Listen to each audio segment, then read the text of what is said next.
Salut les trailistes. Eh bien aujourd'hui on essaye encore une KTM, la deuxième nouveauté 2021 dans le segment trail pour la marque autrichienne. Après la 890 on se retrouve avec la 1290 Super Adventure S qui est donc une nouveauté 2021. La nouveauté, elle n'est pas tant au niveau du moteur parce que finalement il n'y a pas énormément d'évolution, il y a surtout des petites optimisations au niveau du moteur. La nouveauté c'est l'ergonomie, beaucoup de changements. On retrouve le réservoir qui descend de part et d'autre du moteur comme la 890. En termes de techno, un radar, et ça c'est nouveau sur KTM, radar qui agit avec le régulateur de vitesse et donc un radar adaptatif. La 1290 embarque aussi un nouveau écran TFT 7 pouces, c'est le plus grand qu'on trouve dans la catégorie des trails. On ne peut pas parler d'une vraie nouveauté, on va dire que c'est une évolution complète de la moto. Le châssis change un petit peu, les suspensions gagnent des nouveaux réglages et on peut affiner encore un peu plus et rentrer un peu plus dans les réglages et les personnalisations. Suspension électronique sur cette version S bien sûr. Il y aura une version R qui arrivera un petit peu plus tard, on n'a pas eu encore l'occasion de l'essayer. La Super Adventure se déclinera uniquement en deux modèles, donc la version S,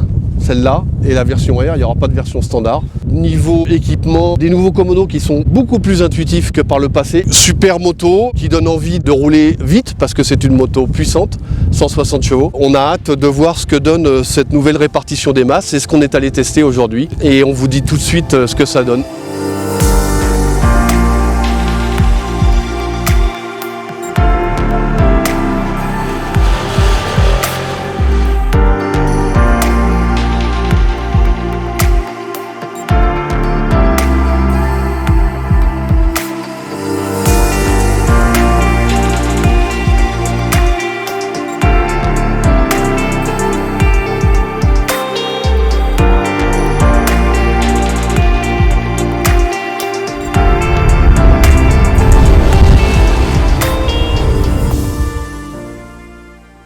Alors au final, cette nouvelle KTM Super Adventure S présente une très large palette de qualité. Nous la trouvions au départ assez proche du modèle précédent, je vous disais en introduction, mais une journée d'essai intensif a réussi à nous convaincre du contraire. C'est une vraie nouvelle moto. On a tout d'abord apprécié le travail effectué par KTM sur l'ergonomie et la répartition des masses. Si cette moto reste imposante et assez lourde, elle a malgré tout beaucoup gagné en agilité, grâce à sa nouvelle selle, grâce à sa nouvelle position de conduite qui a été retravaillée, mais grâce aussi et surtout à son nouveau réservoir en 3 parties, dont 2 d'entre elles descendent de part et d'autre du moteur. Ce choix, qu'on avait vu déjà sur les 790 Adventure, a l'énorme avantage d'abaisser beaucoup le centre de gravité de la moto et donc de lui donner cette agilité. C'est donc une grande routière qui se révèle aussi à l'aise en tout terrain, avec un confort qui a lui aussi progressé. La nouvelle bulle, facilement ajustable, offre un bon rempart contre la pression de l'air et les suspensions à réglage électronique sont vraiment efficaces, quel que soit le terrain abordé. Alors en résumé, la Super Adventure S progresse dans à peu près tous les domaines et sans rien sacrifier. Le tout pour un prix de 18 599 €, qui reste malgré tout acceptable au regard de la technologie embarquée et des performances proposées. Pour en savoir plus sur cette nouvelle KTM, on vous invite à retrouver son essai complet dans le prochain numéro du magazine Trail Adventure qui sera disponible en kiosque